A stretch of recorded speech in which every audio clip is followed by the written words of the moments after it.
Good afternoon, everyone. My name is Elizabeth Gessel, and I am the Director of Public Programs at Museum of the African Diaspora in San Francisco. MOAD is a contemporary art museum, and our exhibitions and programming inspire learning through the global lens of the African diaspora. I want to take a moment to acknowledge the challenging circumstances we are all in, and I hope everyone in the audience today is safe and healthy. MOAD stands in solidarity with Black Lives Matter. We honor and mourn the senseless murders of George Floyd, Ahmaud Arbery, Breonna Taylor, Tony McDade, and Casey Goodson Jr. We grieve for so many others who have lost their lives at the hands of state-sanctioned violence and racial injustice, including those whose names we do not know. As this list continues to grow, MOAD will continue to say their names, as our commitment to honoring the victims and to attaining true racial justice is unwavering. As many of us are settlers, immigrants, or descendants of those forcefully brought to this continent, our institutions were founded upon exclusions and erasures of the indigenous peoples on whose land we are located. With deep respect, MOAD acknowledges that even in virtual space, we reside on unceded native lands and thank the indigenous people of the Bay Area who have stewarded this land throughout the generations.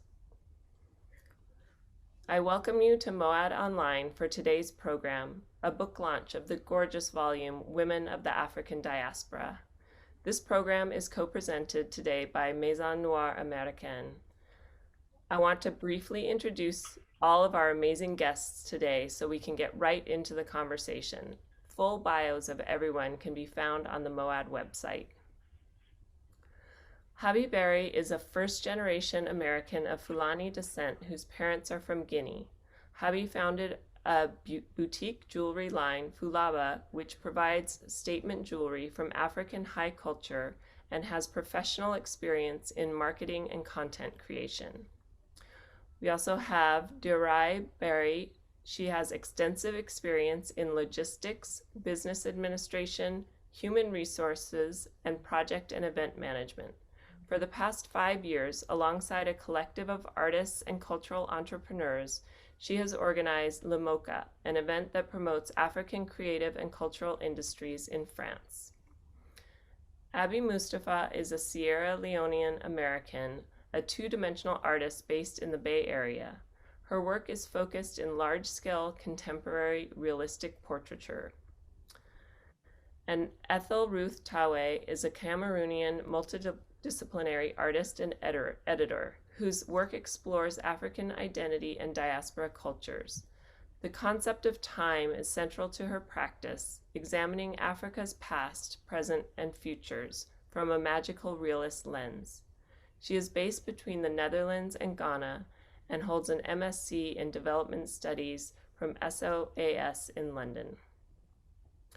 Our moderator for today's conversation is Robin Bates. She is the founder and executive director of Maison Noire Américaine, a cultural arts nonprofit organization based in San Francisco that highlights African American history in France. Ms. Bates has dedicated over 20 years to connecting and champion the Black diaspora in America and France. We encourage everyone today to participate by making comments in the chat and submitting questions through the Q&A box. And finally, please take a moment to type where you're joining us from in the chat. We love finding the diaspora in our audience.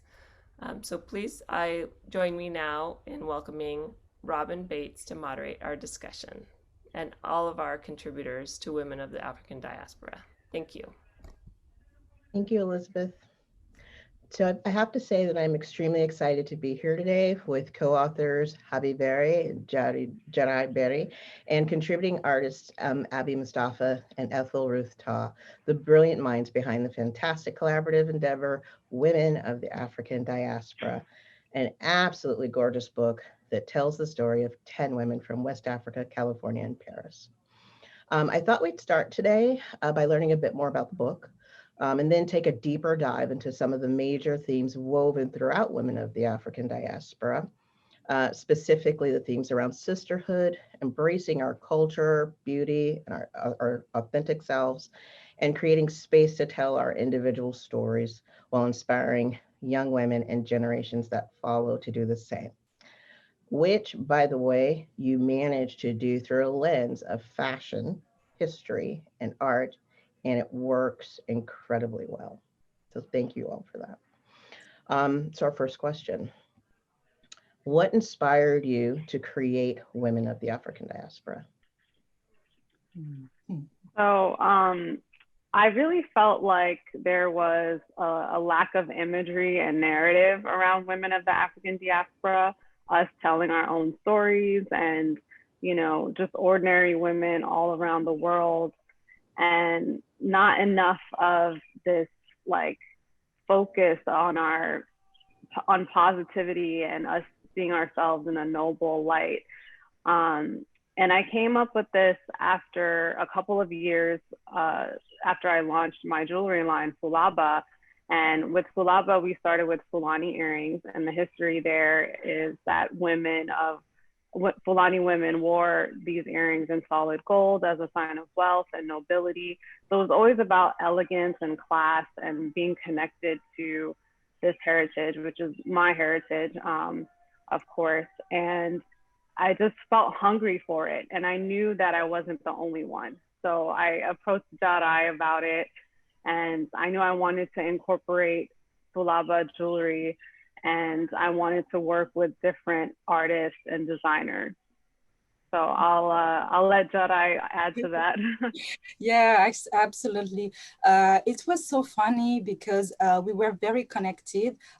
It's like our minds were just crossed when we were talking. Okay, we need to tell stories about women.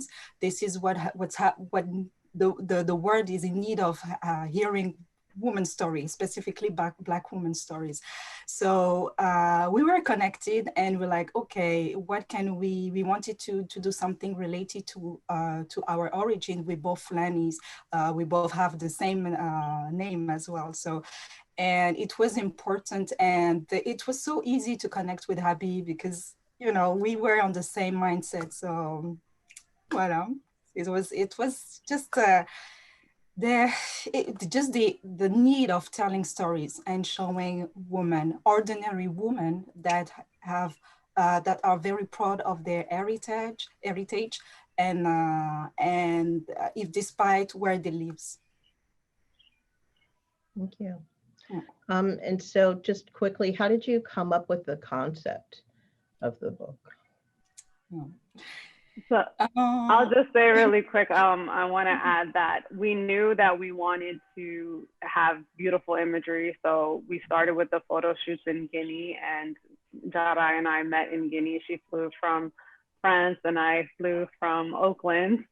And I coordinated between both of us, our network, to find local designers there. And then we wanted to make sure that we had some traditional fabrics incorporated too. So we even had one dress tailor-made for one of the women, actually the woman that's on the cover, Khadija. But yeah, I just wanted to say that really quick, and I'll let Diaraye chime in.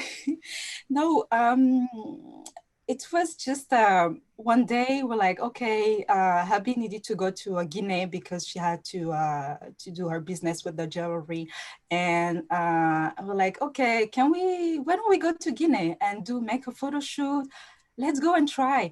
And then we went there, and we were so, I don't know, like we had maybe 2 weeks or less than 2 weeks to find a photograph, designers, the models and everything, to set up everything. And I don't know if you ever been to Africa, it's very difficult, and especially in Guinea, to connect people. It's not very difficult to connect people, but to do the logistics with people could be very, very difficult. So, but we had this strong feeling that we needed to do it. And then we went and we collaborated with the amazing people there, the photographers. I think actually one of them, Yusufa must be, I think he must be connected as well tonight. Yes, and amazing designers, Amadou Talibé, who did a lot of designs in Paris for the fashion. I think he did one fashion week back in the 80s in Paris. And we met these two amazing women, Umi and Mary. Madeline. Madeline, Yeah. well, Mary, yeah, Madeline. They are young entrepreneurs, women, and they like their work. They're so passionate about it, and it was very good to meet these individual people. And sometimes it's difficult because coming from when you come in Africa with your kind of Western, mindset, and you want to work with people there, and they're like, oh, okay, but they come with their, Western mindset, whatever. And we find just people that just understood us, and they were like, oh, okay, yes, it's important to do it. Let's do it. And we were very lucky to have that. Yeah.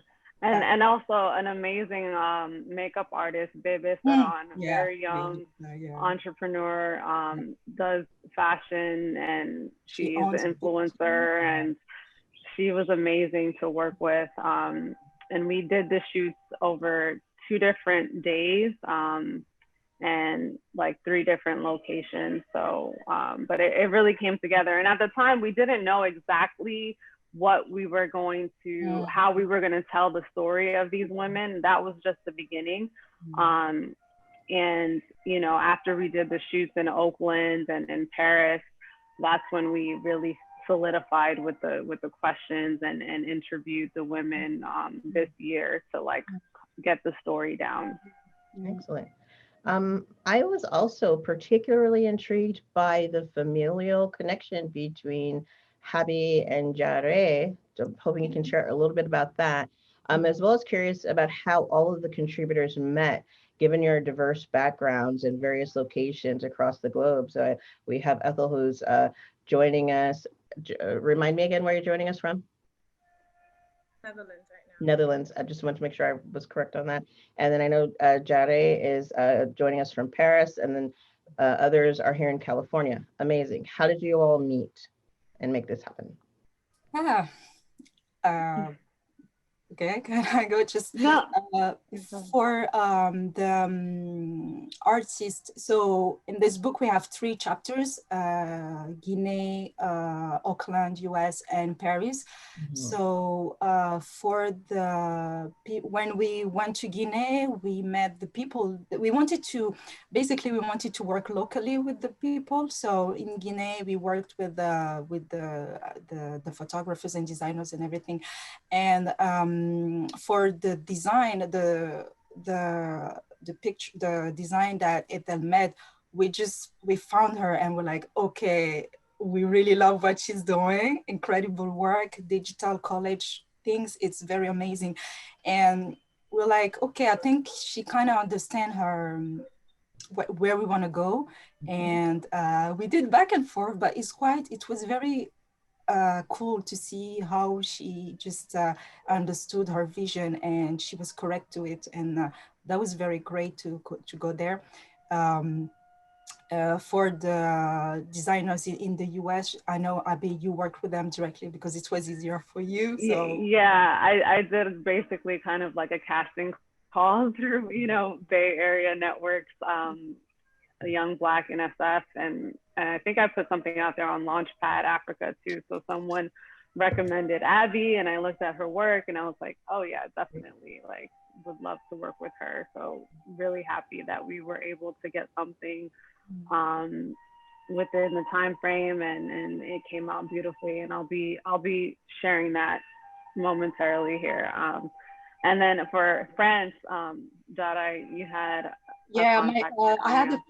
Anya Drawing is one of the painter. She's a painter and she's a graphic designer as well. And I was recommended by a friend of mine, and she's a brilliant woman.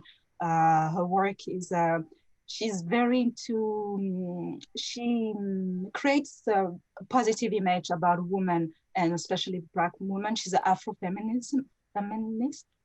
Yeah, so she is it was so natural that I came to her like, okay, hey, you need to do something for me. She was like, oh my god, yes, let me do it. So now I understand that Haby and Diaraye, you all are related, no?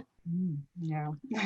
Yes, yes, far away. So, Diaraye, her dad told me a story of one time when I was visiting her in France. Like, oh, you know how you guys we are all related. I was like, no, and so he told me that his grandmother and my mom's grandmother are cousins. They're both from the same village in Pita Bantignel, which is Fouta Djallon region of Guinea. Yeah. That's amazing. Yeah. And did you guys meet randomly at first, or were you introduced by family? Family. Yeah. Family. I was gonna say, oh my gosh, if you guys had just met randomly. But which is funny because we met like back, I was visiting New York. So we met there like just, I think maybe one time and I saw her, but we were just young and I didn't have the time to really connect with Haby. And then one time, years later, she comes to Paris and she's the friend of my friend. And I'm like, oh my God, we know each other, blah, blah, blah. Wow. And then since then, it's been maybe more than, I don't know.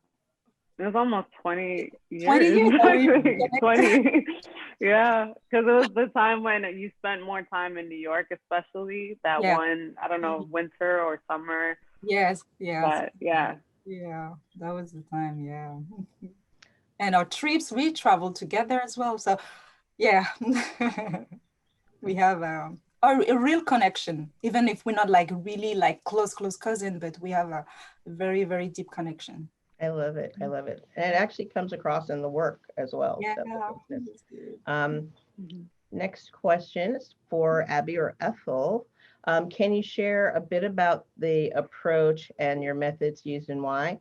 As I looked through the book, I noticed that it's a wonderful, beautiful blend of prose, imagery, and emotion.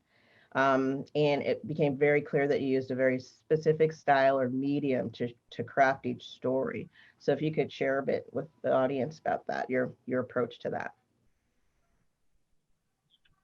Ethel, I'm going to share my screen so everyone can see your art. I think your Ethel, we can't hear you. Yep. You need to unmute. Yeah, it's unmuted. Oh, okay. Yeah, no. Yeah, we hear you now. Yeah. Okay, great. Yeah, no, first I just want to thank Haby and Diaraye for bringing me on this project. Like you mentioned, it was definitely a very organic alignment given the subject of the book and my work as well, which are both centered on, of course, African history and methods of preserving that, and in this case through a physical book that holds the stories, as well as the jewelry and concepts of beauty and these different ways that we adorn ourselves as a people. So that was extremely important to the process because I truly believe that the only way we can shape our collective future is by understanding our past. So not just as a linear process, but knowing that we are in constant conversation with our history, with our ancestors, as they are with us. And we also have a responsibility to our future as well. So the process basically started with Haby explaining to me that the Guinea chapter, the goal was to actually capture the spirit and regality of African women. So we kind of took this notion of royalty, not as an attribution to monarchy per se, but just kind of reclaiming an individual sense of confidence and autonomy over our lives. So over our bodies and the different ways in which throughout history, this has manifested. So we looked at stories like those of Nana Asmao, which I came to find out about, who was a Fulani poet and teacher from the Sokoto Empire, which the book goes into quite a bit. Looked at different stories, different cultures and roles of women in history, especially Guinea. So it was important to represent women from Guinea because as Haby explained, the word Guinea itself in the Susu language, I believe, was, which means woman. So we drew on this to represent a Susu woman, to have a Fulani woman, of course, in the work as well, because much of Fulaba's collection is of that heritage. And so I drew up a mood board. We went through different digital archives and images from different museums online, with the same question in mind, which I pose for a lot of my collage work, which is essentially, how do we breathe life into the archive? So understanding that most of these images were produced from a colonial gaze, and trying to reclaim that, and thinking about how we can do that in this case with collage making, which digitally restructures these images and pulls from oral tradition, pulls from myths, proverbs, and builds like a new visual narrative. So yeah, so some important factors in the visual were of course color. We wanted the piece to be quite vibrant, but to still retain that archival feel with an element of like surrealism.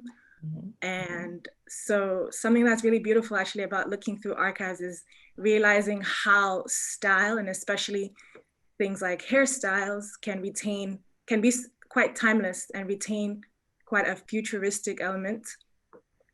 So like you can see with one of the women on the right, and yeah, just representing different elements of nature, the sky, the water, and the symbolism of the landscape in Guinea was important, which I came to learn a lot about through Haby as well, and Diaraye.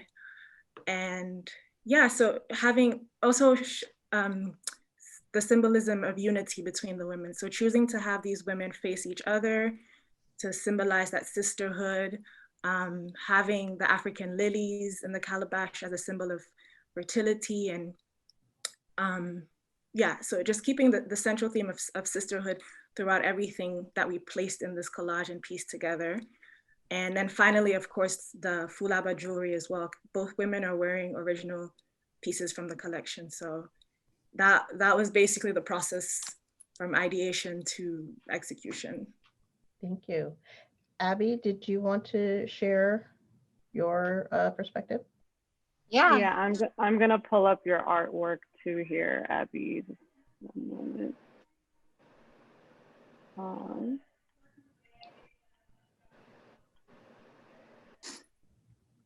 Okay.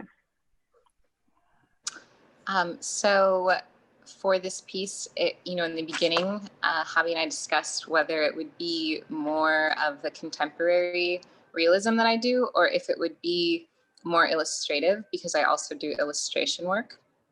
And for this piece, I think we decided it would be a little bit more illustrative so that I could incorporate more color. My work in general I do a lot of black and white type stuff. So for illustrations, it's easier for me to encompass color.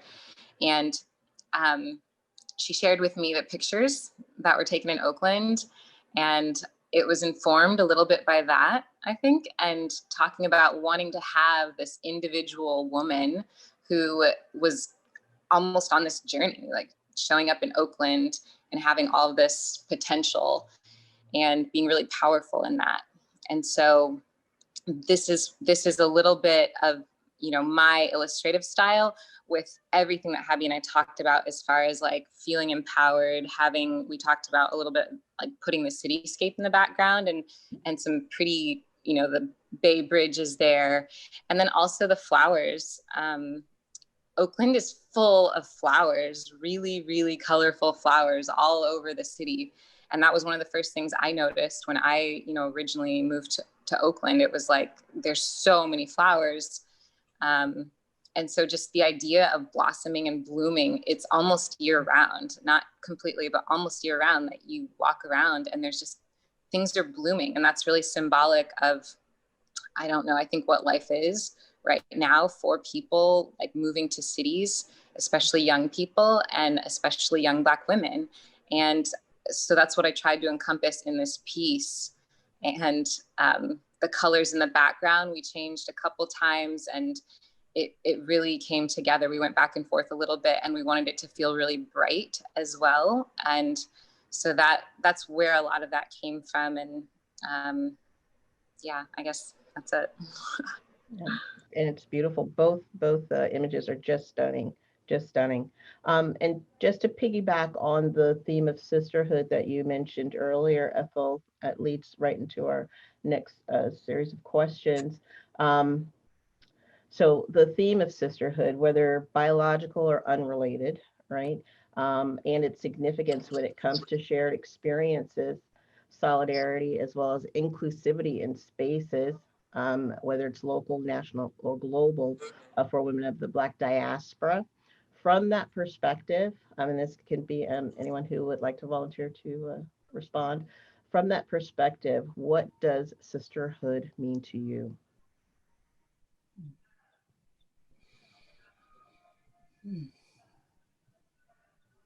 I'm going to call on Haby maybe to just start us out with that. Yeah, so it's definitely support and showing up for your sister, you know, whether it's in, you know, good times, celebrating each other, celebrating her, or in through difficulty. I know a lot of people have been facing difficulties this past year, whether it be a loss of a loved one or, you know, financial stress, what have you, depression. I think that it's really important to be a part of community and connect with one another, no matter how, you know, whatever means possible, you know, like, so technology and, you know, just being there, checking in with one another. I want to mention really quickly that the woman who wrote the foreword for this book, Yomi Abiola, she has been like a sister to me in this past few months that I've been connected to her. She's based in Stockholm, Sweden, and was really instrumental in helping get this book to its final production. And she wrote a beautiful foreword. She's the founder of the Family, and it's a community of women who support one another, and we have weekly check-ins. And that has been so powerful and instrumental. And I think any sort of like gathering such as that, however small or you know, it could be bigger, is so important to like want for yourself, want for your sister what you want for yourself, you know, like we have the power to lift each other up and help us achieve new heights for sure. Absolutely. Yeah. Abby, did you want to? Just to add to that, I'd feel like to add to the support, to have a group of women that is more like you is really different. There are things that you don't have to explain to people. Sometimes when you have women or sisters in your life, that they just get you, they have shared that experience. So to have a group of people that you're not constantly explaining your emotions or your feelings to, that you can just show up and be there with, that's also like that other aspect of support for sisterhood that I feel. Beautiful. Did anyone else want to chime in on sisterhood? I just want to add that it's especially when you out of your environment, for example, the women that went to the US by choice or not, or the people that live in France, I'm thinking about my mom and the women around them. It was just necessary to have your sister, to build this connection, this sisterhood, because as you said, the success you have is going to help the other one. So it's very important to lift someone up, especially women and Black women, where we are so we face so many challenges, and it was important to. This is what we wanted to share actually in the book, because you see the art that the artists they've done, but also we in each chapter we describes the story of the cities, Guinea, Paris, and Oakland, and on the stories we try to speak about the women that made an impact in these countries. And when you read where we wanted to go, it was about the sisterhood, the link between those women. So it's very important to notice that. Thank you. Other major themes that WOAD centers around are embracing our culture, our beauty, and our authentic selves. I especially love the attention to detail with regards to the styling, from the fabric to the patterns to the head wrap, the jewelry and makeup. All of it was, they were like cultural nods that highlighted not just the heritage, but also the individual beauty of each woman pictured. So with that in mind, and looking at some of those themes, in your opinion, how does embracing our respective cultures and or claiming or reclaiming our heritage impact us as women? I'll jump in, and I want to also share my screen here to show the spread here. So here is the opening chapter of Khadija, and she's wearing a design by Marie-Madeleine, who is based in Conakry. And I actually did her hair for this shoot. This is one of the Fulani hairstyles of like the frontal bun and the cornrows on the side. And of course, she's wearing Fulani jewelry by Fulaba. And really, this is like the birth of this book. It was like, okay, we are all over the globe, and there's this global, you know, culture now where it's like this attraction to everything, you know, New York, LA, Paris for the whole world. But it's like, that's nice, but let's really stay grounded in who we are and our origins. So the past few years, we've seen like flourishing of African fashion, which has been such a breath of fresh air to see all these talented young designers really coming up with modern looks from traditional fabrics and Ankara too. So that was like the cornerstone of this project. It's like, you know, no matter where we are, like, let's not be afraid to wear our natural hair, to adorn ourselves in cultural things and clothing, and really take a stand and be who we are. You know, I'll never forget, like, I used to work in advertising, media and advertising in New York, and I went to this panel, and it was women, Hispanic women, talking about like moving up the corporate ladder.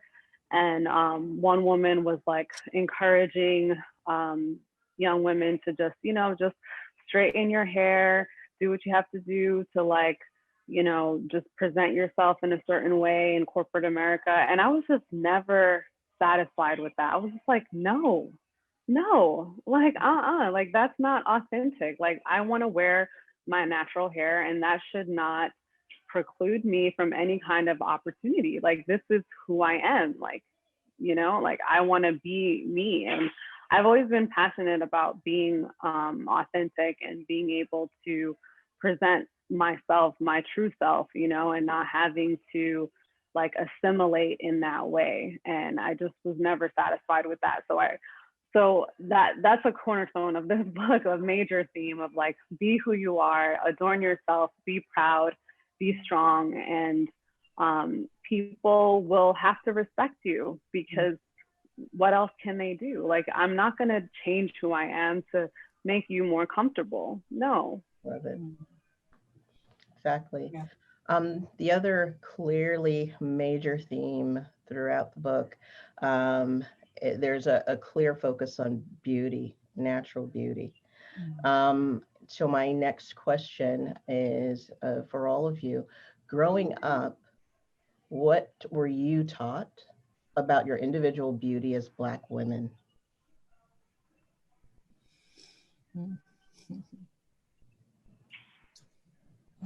Anyone can hear?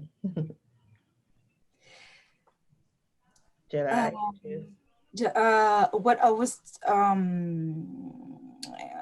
well, sorry, Robin, can you go ahead with the question again? Sorry. No problem. Growing up, what were you taught about your individual beauty as Black women? Oof. First of all, I was born in France and grew up there. So back then, unless the US, we didn't have these such role models and everything on TV. Or we had some. There were some few fashion models like she. Oh, sorry, I forgot her name, but she's Katusha. She was one of, especially she's from Guinea as well. So we had that. She was so beautiful, this woman. But except that we didn't see that much women around in Paris. Actually, in Europe, I think Adele, maybe you felt the same. I don't know when you grew up in back, or you grew up in Africa, right? I don't remember. Yes. No, I grew up between Cameroon and Tanzania. And Tanzania, okay. Yes. Yeah. So, Yeah, sorry. And then, so it was difficult to have like role models, and the only people that we could see was the people. Well, actually, growing up, to be honest, when I was a kid, I wanted to have straight hair, blah, blah, blah. I wasn't comfortable with my kind of shape because I was starting growing up. I was starting to have a little bit of a shape, and I was not comfortable with my body because at that time it was not the standard beauty to have this type of shape. And also I really have a lot of a lack of confidence, and there were no role models. And what helped me is after when the videos coming from the US came, and when I started to go to Africa, I was like, oh, okay, I have people that look like me. So I can be myself somewhere else except in France, other than France. So it took me time to accept myself, and especially I had an accident, I have a scarf here. So, woof, imagine that Black woman, teenager with a scarf. Well, it was so much. So, and after that, with uh, experiences and everything, I took me time to have this confidence. And which is very interesting because we asked this question throughout the book to these women. And first of all, we want to say thank you for the models in the books, because they were very amazing to let them we shoot them, but also they share their story, and very personal stories for some of them. So I know it wasn't easy for some of them to share the stories to the world. But we asked this question, and when you read, there's always something with Black women growing up. You always, I don't know why, you're not comfortable when you grow up. I hope the next generation will be, and I think the next generation is more comfortable because they have lots of beauties, Black beauties and models. But back then, and I think even today, if you ask a little Black girl, the definition of of beauty, she would tell you something which is not, and it's very sad. We still have a long way to go. We still have to work on that. That's why we try to create books, art, whatever, just to show other stories, other positive images. yeah. Robin, you're on mute.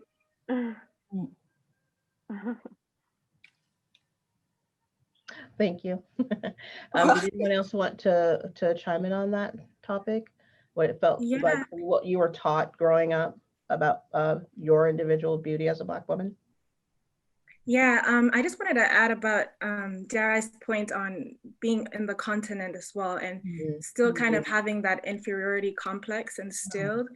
Obviously in a very different way, because I think my Blackness I didn't understand myself as a Black woman in the same way in Africa. It wasn't until I left.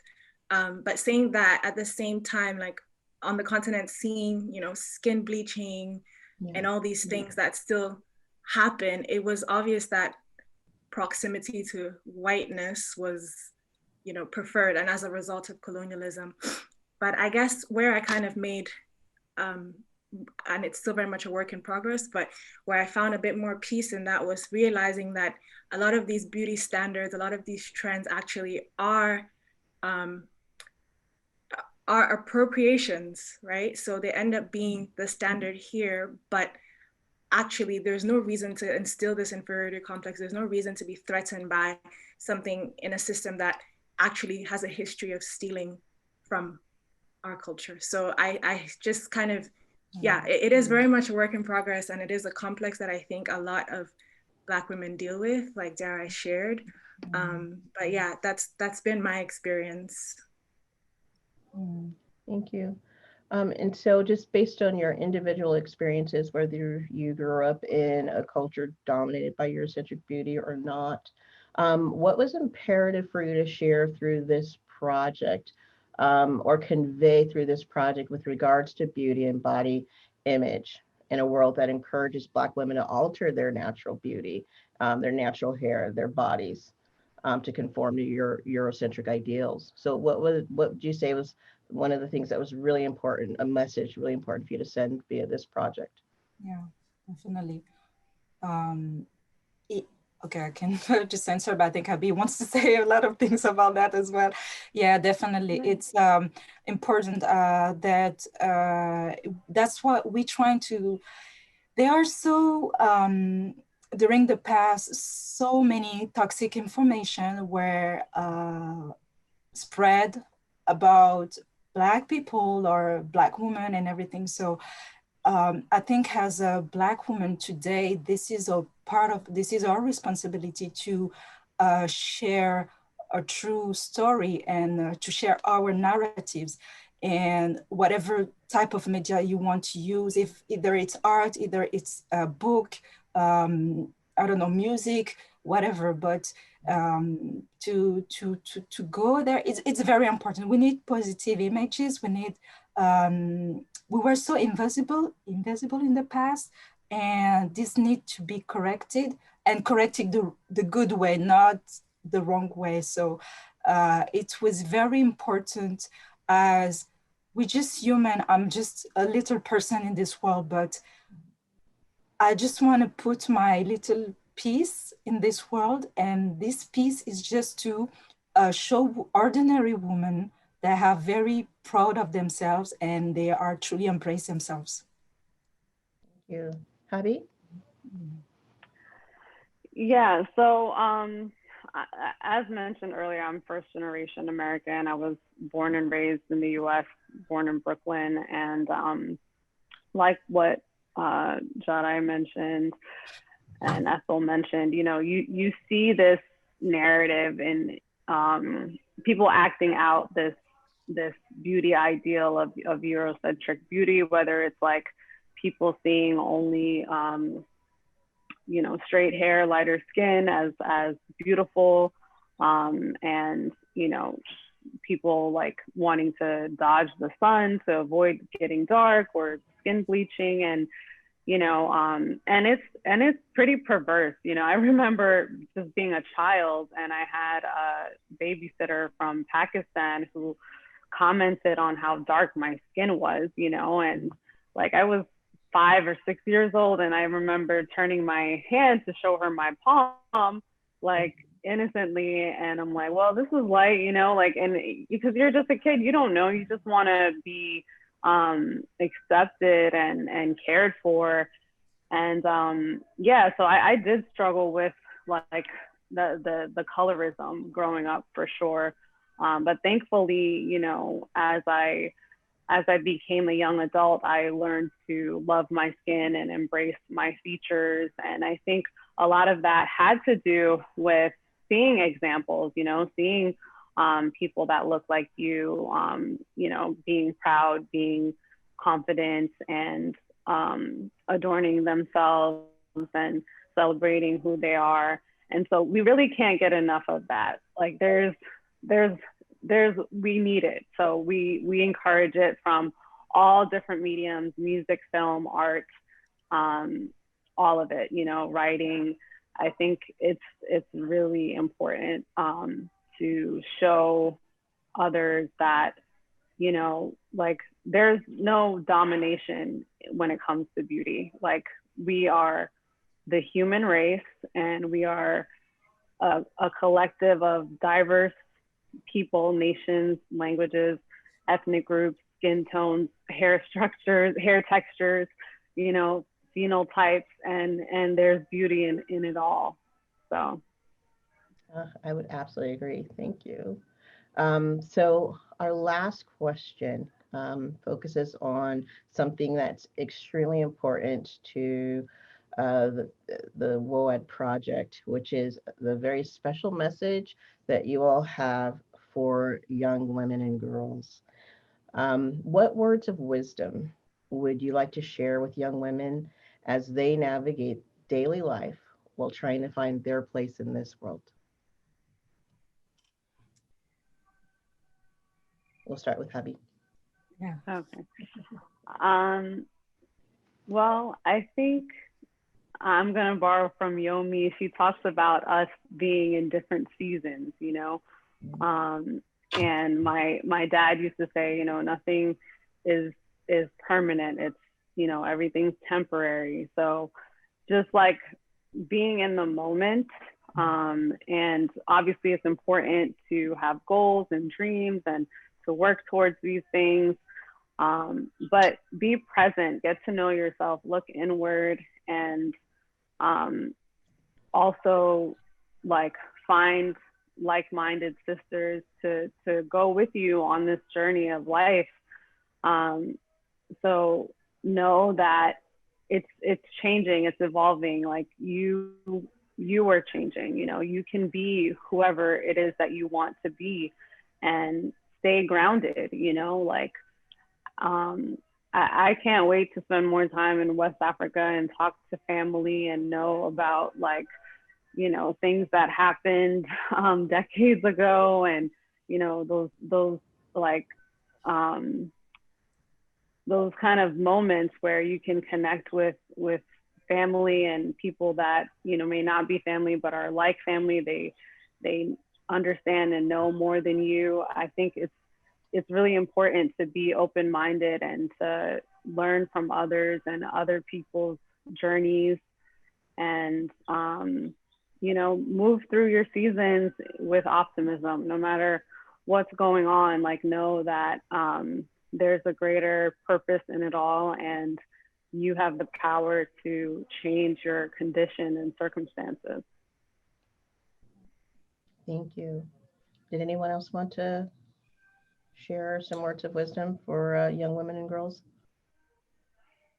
I think just very much like what Haby shared, just to listen. And I think I'm speaking to myself as well, just to keep listening and paying attention to, you know, the people we come in contact with, to our bodies, our intuition, and just know that, you know, we can find a lot of what we need right where in our network already. So we don't always have to look so far for answers. So yeah, so know that our creative power is within us, and just keep looking for it. Yes.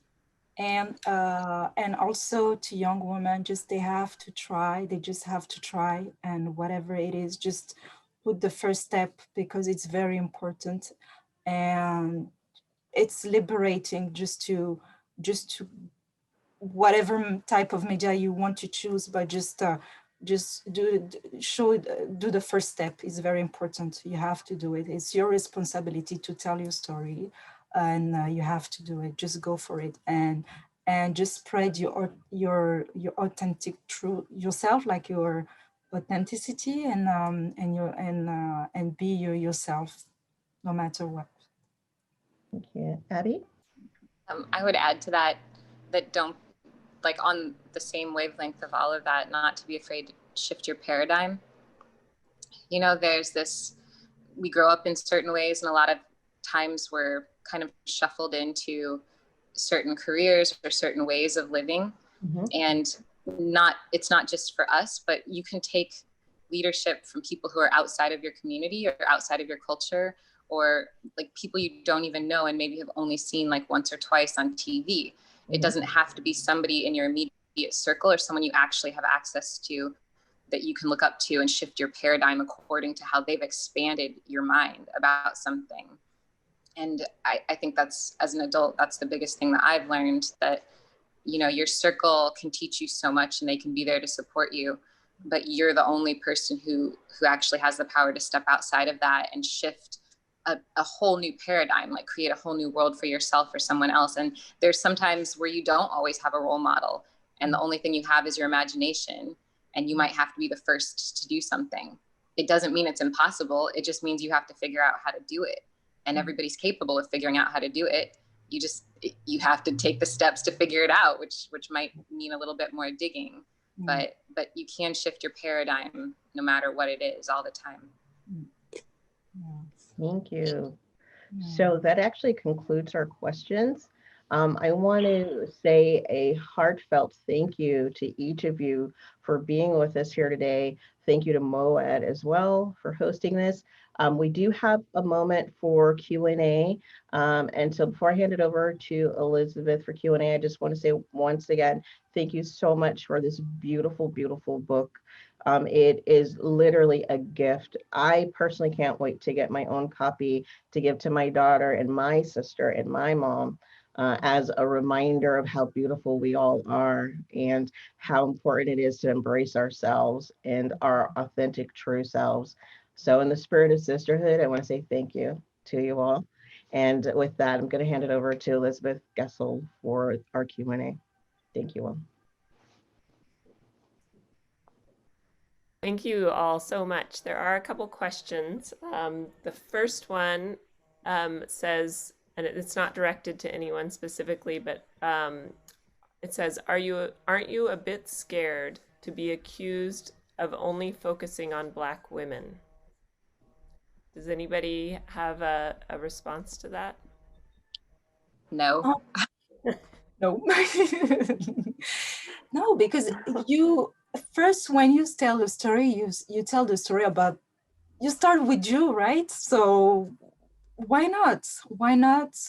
And no, we don't. And talking about only Black women doesn't mean that the other women we will not talk about them. I mean, it's not like I choose to talk about that and I deny the rest of the rest. No, I just want to focus on this particular woman because I'm like that. And why not sharing my story? No, not scared. Yeah. I mean, these are real women. There's 10 women we're talking about. We're part of the women. That's our experience.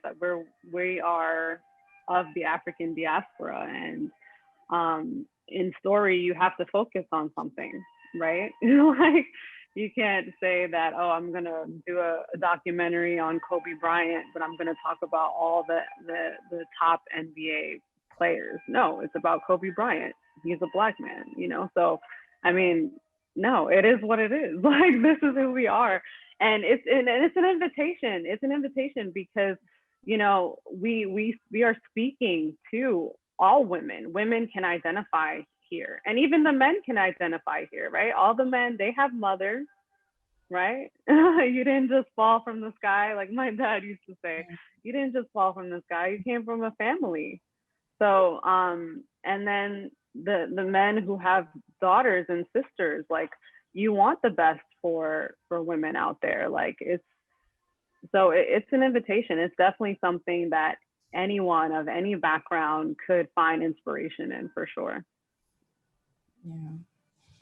And when you read a story, I'm sorry, Abby, I just want to add, when you read, when you read the stories of the woman, you, as any type of woman, can just read the story and say, oh, okay, I feel I can relate to that story. And so it's not only focused on, like, everyone, when they're going to read the stories of the woman, they will be relating and say, okay, yeah, oh, I can relate to that story. Oh, I can understand that.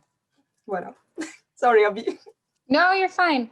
I was just going to add that, you know, it's for people who aren't white, it's been normalized to see, like, I grew up with Elle and Vogue and teen magazines with nobody in them that ever looked like me.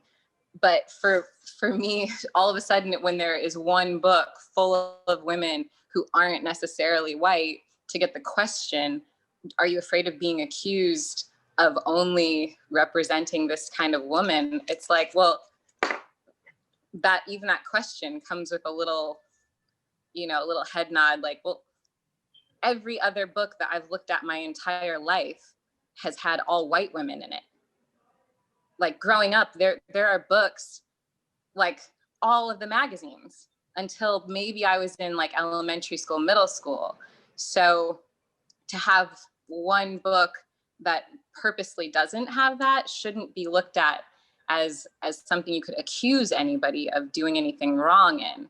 Like representation isn't something to be looked at as an accusation. So just to add that, like, would I turn around and accuse Elle of lack of representation my entire life? You know, I think it's interesting that that question even comes up with like the potential of that being a case here, when that's really never come up other times with other books that we've looked at. Even all of the movies and storybooks that I grew up with in the US, you know, that question was never posed on the other side. Right. Thank you all for those strong and powerful answers. I appreciate it. The next question asks, what are each of your next projects? Thank you so much for this book. I look forward to getting it.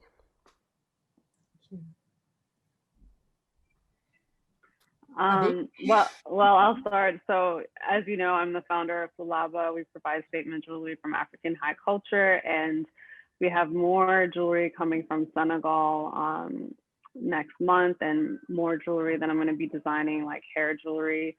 So this book is definitely something that Diaraye and I discussed, it being like just kind of opening the door to this. Like Women of African Diaspora is definitely a platform that we want to do more with, and do different mediums. You know, I would have had a huge party if it wasn't for COVID to celebrate and invite women to come and adorn and just like, you know, celebrating the culture and enjoying ourselves. But unfortunately, the times has that on hold. But yeah, I mean, I definitely see like some sort of film aspect in the future where we're like maybe doing some shorts and just like creating more space for this dialogue, because it's really a journey, and we're all over the world. I mean, we only went to 3 countries, but I mean, we want to do something in South America, you know, in Mexico. There's women of African diaspora in Mexico, you know, like there's so much in Colombia and Brazil, of course, East Africa, South Africa. We'd love to do a lot more. Yeah, go also in the West Indies as well. It's very important to go in these countries as well. The story is very big, and the people. So yes, we have opened a room. So the next step is to have maybe a volume 2 or a documentary or movie, or we don't know where this journey will lead to us, but we definitely don't want to. We just want to pursue and continue to tell stories of ordinary women, and because it's important, and we need to be more to do more bridges between those women in this different world and connect, and the good thing about this book as well, and when we part of the funds are sent to an NGO that promotes women in Africa. So each time we want to work with different NGOs and build like some project to empower women that are based in these less developed countries. So we're not limiting ourselves. We have to do it. So be ready, the world, for the volume 2. I have a question that I'd like to direct to Ethel and Abby. It's, how powerful do you think art is in telling the story?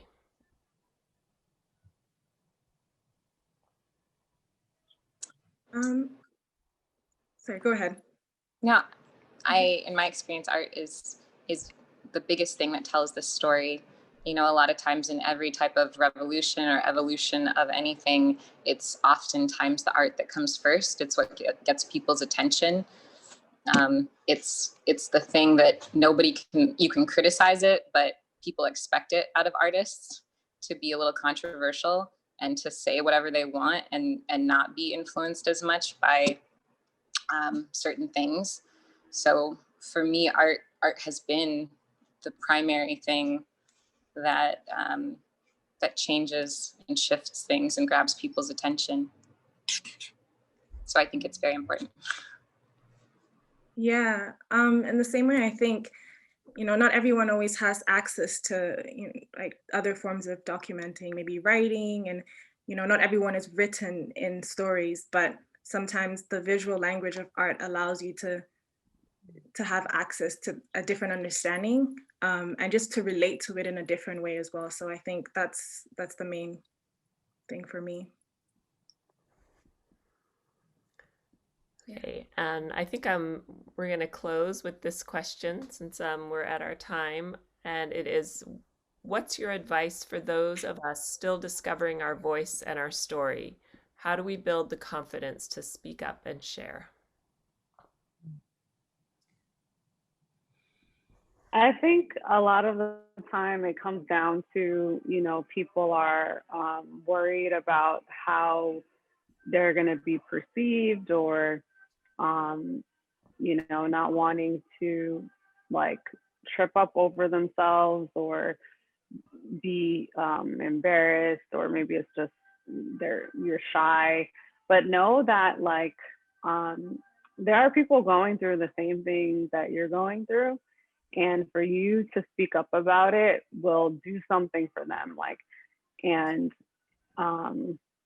it'll also do for yourself too, because you're not holding it inside, you're not shrinking yourself. It allows you to blossom by speaking up, by finding your voice and sharing, because you really don't know how impactful it can be for somebody. And I don't think you have to have it all figured out. I think it's important to know that you can start where you're at and build from there. You don't have to arrive at a certain point before you can start sharing your story and speaking up about things. You can start at any time, at any place, and there's so many tools out there to do so. And you're gonna come across people that are really gonna support you, and there may be some detractors and haters, but it's just those people are not brave enough to share their voice. So what does it matter anyway coming from them? Absolutely. Absolutely. Yeah. I think, there's nothing else to say. Absolutely. Thank you. Very, very strong message. Ethel or Abby, you want to chime in? I would say have grace for other people when they get it wrong, especially if somebody's trying to do something right, or trying to do something to change and make things more positive. If the more grace that I can have for someone else, the more I have bravery to speak up, hoping that someone else will have grace and correct me if I'm wrong, or help me in a gentle way, and not necessarily in a toxic, hurtful way. And so I feel like the more I cultivate that in myself, or if people cultivate that in themselves, it just creates more space for people to feel like they can speak up more. So doing that for others, a lot of times, I'll think back I really give people a lot of space when they get this wrong. So I'm sure someone will give me some space if I get this wrong, because my intentions are good and I might need correcting. And then also having grace with yourself when you get it wrong, and accepting people's corrections is really hard. But if the more that we do that individually, the more we have space for that for other people. And I think that just creates more and more space for people to actually speak up and be themselves, and not worry about if I get it wrong, I'm going to get canceled. It's if you get it wrong, you're going to get corrected. But you're going to be alive, and you're going to know something more than you did before. And now that gives you more power to move into the future. So it's a journey for sure. You want to have the last word, Ethel? Well, I guess they've said most of what I've been thinking. So no, that's all. All right, I'm going to jump back on screen now and thank all of you so much for this really inspiring conversation. And thank you for sharing images from the book. It's so gorgeous. And I hope that everybody on this Zoom call and everybody who watches this program later through the recording that will be on the MOAD YouTube page or on our Facebook page is inspired to purchase this book because it's really an amazing document and representation of women from the African diaspora. So thank you all for creating it and for putting it out there in the world. I also want to thank Robin Bates for moderating today and for Maison Noire Américaine for co-presenting the program. We do appreciate feedback from everybody on our programs, and so we have a survey that you can fill out. I think Nia put the survey link in the chat. And you can also, I think it might pop up for you when you close this Zoom. So it might be just that easy. But please take a moment to fill out the survey. Of course, we're very thankful for people who have been able to donate to the museum throughout this pandemic. So we would love if you have any resources to support the museum, either by becoming a member or making a donation. We make it very easy. You can text the number 56512 and type the word MOAD SF and make a donation, or you can go to our website to donate. We would love for you to just keep coming to our programs and being part of the Museum of the African Diaspora family. So thank you all for this presentation today. And again, please support this project by purchasing the book and following all of these wonderful women in the work that they do. Thank you. Thank you. Thank you so much. Yeah. Thank you so much, MOAD and Robin, for this excellent discussion. Thank you, Haby Berry. I'm so happy to work with you every time. Thank you, Ethel and Haby, Mustapha. You've been amazing artists, and thank you for believing in our book. And it was fantastic to work with you. And let the magic work. Thank you. Thank you, everyone. Thank you, everyone. Yeah. Take care. Bye-bye. All right. Stay safe, everyone. Yeah. You too. Thank you. Bye-bye.